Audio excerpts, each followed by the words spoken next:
ഗുമാന്നിരിക്കുന്നുണ്ട്. അടിപൊളി, നല്ല ടേസ്റ്റാണ്.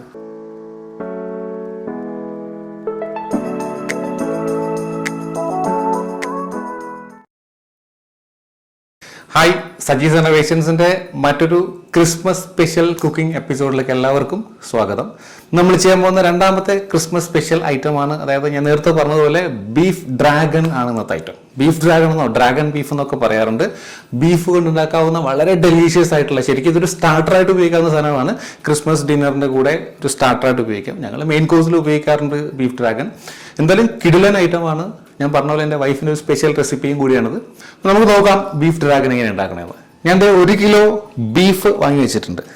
കണ്ടോ, ഇത് ശരിക്കും ബീഫ് സ്റ്റീക്സ് ആയിട്ടാണ് വാങ്ങിയിരിക്കുന്നത്. കേട്ടോ, ഇതാകുമ്പോൾ ബീഫ് ഡ്രാഗന് ഭയങ്കര ഈസിയാണ്. നിങ്ങൾക്ക് എങ്ങനെ വേണം എടുക്കാം കേട്ടോ. ബീഫ് ഇങ്ങനെ കിട്ടണമെന്ന് നിർബന്ധമില്ല. ഇത് ബീഫിൻ്റെ മുതുകിലെ പോർഷൻ നമ്മുടെ ലുലു മോളിൽ പോയിട്ട് വാങ്ങിയതാണ്. അതിങ്ങനെ സ്റ്റീക്സ് ആയിട്ട് തന്നെ കിട്ടും ഇവിടെ. അപ്പോൾ ഇത് 1 കിലോ ആണുള്ളത്. ആദ്യം ഞാനിത് എങ്ങനെയാണ് കട്ട് ചെയ്യുന്നതെന്ന് കാണിച്ചു തരാം. കട്ട് ചെയ്തിട്ട് നമുക്ക് ബാക്കി കുക്കിങ്ങിലേക്ക് കിടക്കാം.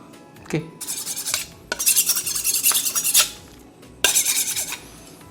ഇത് ബീഫ് സ്റ്റീക്സ് ആയിട്ട് കിട്ടിയ വേണ്ടി എളുപ്പമാണ്. അതല്ലെങ്കിൽ നമുക്ക് കുറച്ച് ബുദ്ധിമുട്ടായിരിക്കും. അത്യാവശ്യം കനത്തിൽ വേണം കട്ട് ചെയ്യട്ടോ. നമ്മളൊന്ന് വേവിക്കുമ്പോൾ ചുരുങ്ങി പോകില്ല.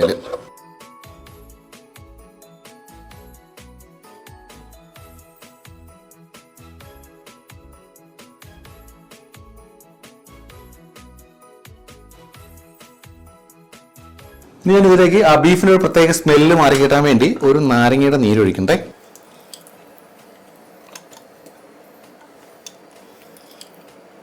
എന്നിട്ട് നന്നായിട്ട് മിക്സ് ചെയ്ത് അല്പ സമയം വയ്ക്കുക കേട്ടോ. വെച്ചിട്ട് ഇതിനെ നന്നായിട്ട് കഴുകി എടുത്താൽ മതി കേട്ടോ. അപ്പോൾ നമ്മൾ ബീഫിനെ കട്ട് ചെയ്ത് കഴുകി ഇത് നല്ല വൃത്തിയാക്കി കൊണ്ടുവച്ചിട്ടുണ്ടോ. ഇതിന് ഞാനൊരു കുക്കറിലേക്ക് ഇട്ട് കൊടുക്കണേ.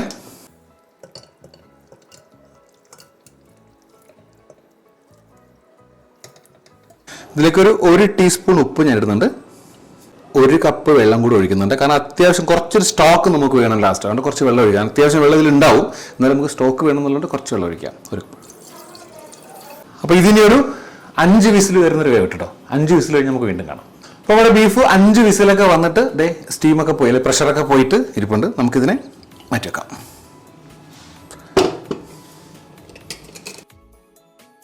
ഇനി നമുക്ക് ഇതിൻ്റെ കഷ്ണങ്ങളെ മാത്രം ഈ പാത്രത്തിലേക്ക് മാറ്റാം കേട്ടോ. ആ സ്റ്റോക്ക് അതിൽ തന്നെ ഇരുന്നോട്ടെ.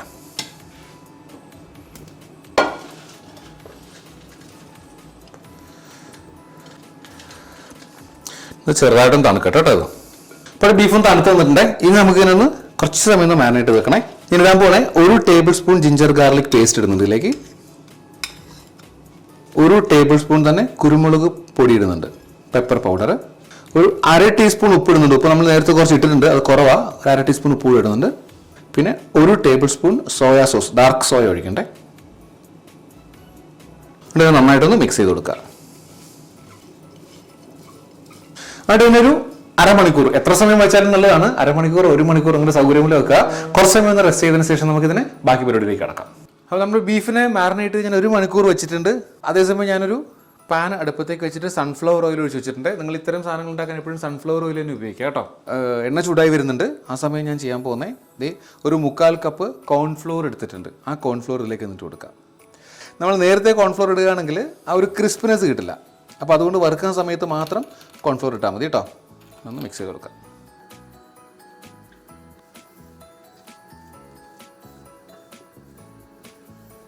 അപ്പോൾ നമ്മുടെ എണ്ണ തേച്ച് തിളച്ച് വരുന്നുണ്ട്. നമുക്ക് പെട്ടെന്ന് തന്നെ ഇതിനെ വറുത്തെടുക്കാം.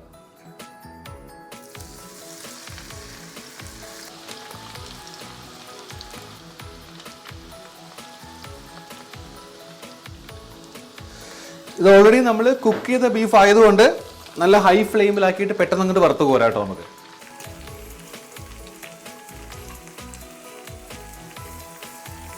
അപ്പോൾ നമ്മുടെ ഫസ്റ്റ് സെറ്റ് ബീഫ് നല്ല ക്രിസ്പി ആയിട്ട് വന്നിട്ട് നമുക്കൊരു പാത്രത്തിലേക്ക് മാറ്റാം കേട്ടോ.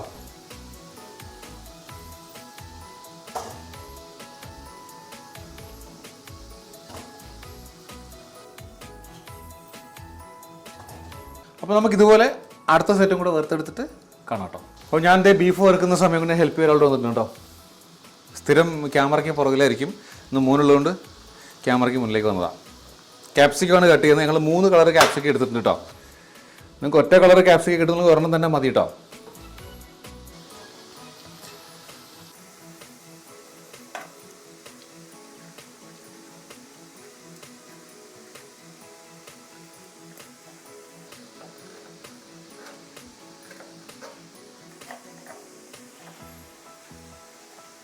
അപ്പോൾ ബീഫെല്ലാം നമ്മൾ വറുത്ത് കോരി മാറ്റി വെച്ചു. അതേസമയത്ത് ഉദയ് ക്യാപ്സിക്കം കട്ട് ചെയ്ത് വെച്ചിട്ടുണ്ട്.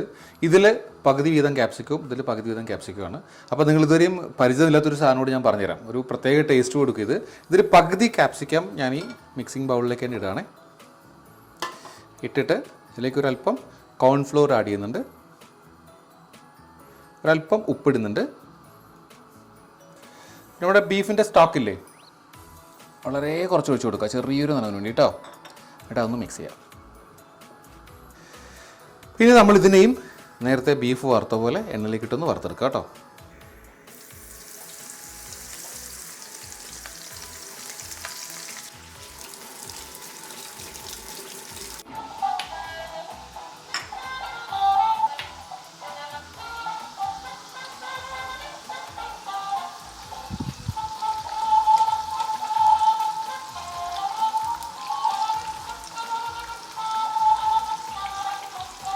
അപ്പോൾ നമ്മുടെ ക്യാപ്സിക്കം ഒന്ന് ക്രിസ്പി ആയിട്ട് വന്നിട്ടുണ്ട്. നമുക്കിനൊരു പാത്രത്തിലോട്ട് മാറ്റാം.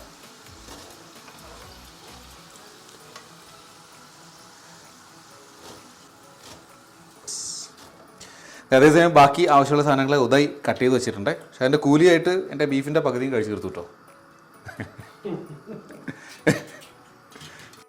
Okay, all set for the final battle. ഞാൻ പാൻ വീണ്ടും അടുപ്പത്തേക്ക് വെച്ചിട്ടുണ്ട്. പാൻ ചൂടായിരിക്കുന്നുണ്ട്. അല്ലെങ്കിൽ ഞാൻ 1 ടേബിൾ സ്പൂണ് എണ്ണ, നമ്മൾ നേരത്തെ എടുത്ത എണ്ണയുടെ ബാക്കി തന്നെ കേട്ടോ, ഫ്രൈ ചെയ്യാനെടുത്ത എണ്ണ ഒഴിച്ചെടുക്കുന്നുണ്ട്. അപ്പോൾ തുടങ്ങുമ്പോൾ തന്നെ പറയട്ടെ, ഇനി നമ്മൾ ചെയ്യുന്ന മൊത്തം ഹൈ ഫ്ലെയിമിലാട്ടോ. ഫ്ലെയിം പരമാവധി ഇട്ട് ചെയ്യുക. എണ്ണ ഒന്ന് ചൂടായി വരുമ്പോഴത്തേക്ക് ഇതിലേക്ക് ഞാൻ ഇടാൻ പോണേ ഓരോ ടേബിൾ സ്പൂണ് ഇഞ്ചിയും വെളുത്തുള്ളിയാണ് ചെറുതായിട്ട് അരിഞ്ഞ് വെച്ചിട്ടുണ്ട്. രണ്ടും ഓരോ ടേബിൾ സ്പൂണാണ്.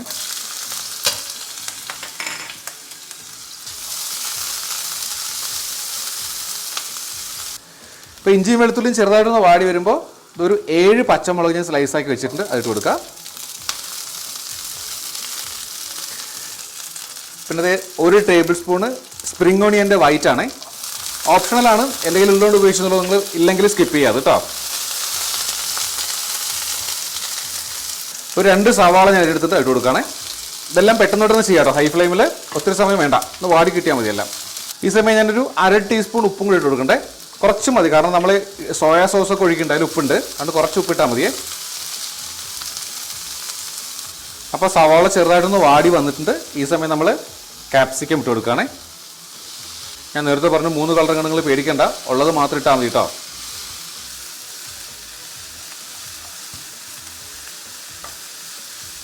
ക്യാപ്സിക്കം ഒന്ന് ചെറുതായിട്ട് വാടി വന്നിട്ടുണ്ട്. ഈ സമയത്ത് ഞാൻ ഒഴിക്കാൻ പോകുന്നത് സോസ് കേട്ടോ. ഇതിലെടുത്തിരിക്കുന്നത് 2 ടേബിൾ സ്പൂൺ ടൊമാറ്റോ കെച്ചപ്പും ഒരു 1/2 ടേബിൾ സ്പൂൺ സോയാ സോസും എടുത്തിട്ടുണ്ട്. രണ്ടും കൂടി ഒഴിച്ചു കൊടുക്കുക. 1 ടേബിൾ സ്പൂൺ പഞ്ചസാര ഇടുന്നുണ്ട്. 1 table spoon Kashmiri chilli powder. ഒന്ന് ഇളക്കി കൊടുക്കുക.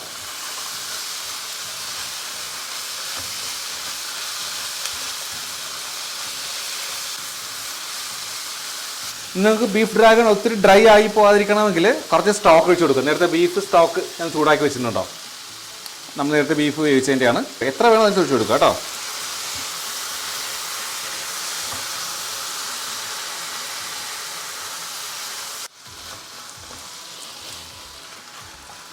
അപ്പോൾ നമ്മളെ കൂട്ട് റെഡിയായി വന്നിട്ടുണ്ട്. ഇനി നമ്മൾ ചെയ്യേണ്ടത് നേരത്തെ വറുത്ത് വെച്ച 2 സാധനങ്ങളുണ്ട്.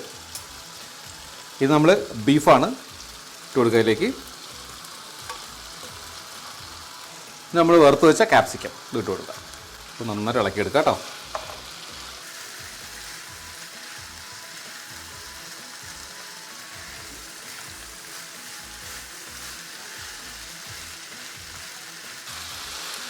അപ്പോൾ നമ്മുടെ ബീഫ് ഡ്രാഗൺ അടിപൊളിയായിട്ട് റെഡി ആയിട്ടുണ്ട്. ഒരല്പം ഗാർണിഷ് ചെയ്യാൻ വേണ്ടി ഞാൻ സ്പ്രിംഗ് ഓണിയൻ്റെ ഗ്രീൻ ഇട്ട് കൊടുക്കുന്നുണ്ട്. ഞാൻ പറഞ്ഞു തികച്ചും ഓപ്ഷണൽ ഉണ്ടെങ്കിൽ മാത്രം ഇട്ടാൽ മതി കേട്ടോ. പിന്നെ കുറച്ച് വെളുത്ത എള്ളിട്ട് കൊടുക്കണ്ടേ, ഒരു പ്രത്യേക ഭംഗിയും ടേസ്റ്റുമാണ്. അപ്പോൾ നമുക്കിതൊരു സെർവിങ് ഡിഷിലേക്ക് മാറ്റിയതിന് ശേഷം വീണ്ടും കാണാം. അപ്പോൾ നമ്മുടെ ബീഫ് ഡ്രാഗൺ അടിപൊളിയായിട്ട് ഒരു സെർവിങ് ഡിഷിലേക്ക് മാറ്റി വെച്ചിട്ടുണ്ട് കേട്ടോ. അപ്പോൾ ടേസ്റ്റ്, എന്നാൽ ടേസ്റ്റ് മാത്രമല്ല കുറേ പണിയെടുത്തിട്ടുണ്ട്. അപ്പോൾ ടേസ്റ്റ് ചെയ്യാൻ കൊടുക്കുക.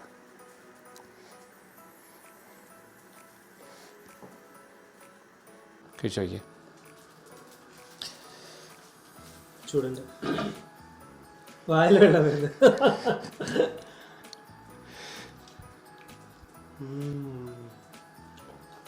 ഗുബാന്നിരിക്കുന്നുണ്ട്, അടിപൊളി, നല്ല ടേസ്റ്റാണ്. ശരിക്കും റെസ്റ്റോറൻറ്റൊക്കെ കഴിക്കുന്ന അതേ ഒരു നല്ല രസമായിട്ടുണ്ട്. കഴിക്കട്ടെ, പിന്നെ പറയാം. എല്ലാം നല്ല പാകമായിട്ടാണ്. ടേസ്റ്റൊക്കെ നന്നായിട്ടുണ്ട്. ഞാൻ ഉണ്ടാക്കിക്കൊണ്ട് പറയല്ല, ഭാര്യയുടെ റെസിപ്പിയാണ്, എന്നാലും കിടിലനായിട്ടുണ്ട് സംഗതി, അടിപൊളിയായിട്ടുണ്ട്. ഞാൻ പറഞ്ഞ സ്റ്റാർട്ടറായിട്ട് ഉപയോഗിക്കാം സാധാരണ. അപ്പോൾ ഈ ഒരു വീഡിയോ നിങ്ങൾക്ക് ഇഷ്ടമായെങ്കിൽ ചാനൽ സബ്സ്ക്രൈബ് ചെയ്യാത്തവർ ഉറപ്പായിട്ടും സബ്സ്ക്രൈബ് ചെയ്യുക, ലൈക്ക് ചെയ്യുക, നിങ്ങളുടെ സുഹൃത്തുക്കൾക്കും ബന്ധുക്കൾക്കും ഷെയർ ചെയ്ത് കൊടുക്കുക. സബ്സ്ക്രൈബ് ചെയ്യുമ്പോൾ ബെൽ ബട്ടൺ അമർത്താൻ മറക്കണ്ട. ബെൽ ബട്ടൺ അമർത്തുമ്പോൾ ഓൾ എന്നൊരു ഓപ്ഷൻ വരും. ഓൾ പ്രസ് ചെയ്ത് കഴിഞ്ഞാൽ ഞാൻ അപ്ലോഡ് ചെയ്യുന്ന എല്ലാ വീഡിയോസിൻ്റെയും നോട്ടിഫിക്കേഷൻ അപ്പോൾ തന്നെ കിട്ടുന്നതായിരിക്കും. സോ മറ്റൊരു വീഡിയോ ആയിട്ട് വീണ്ടും കാണുന്നവരെ bye from Saji's innovations and happy Christmas to you. Merry Christmas.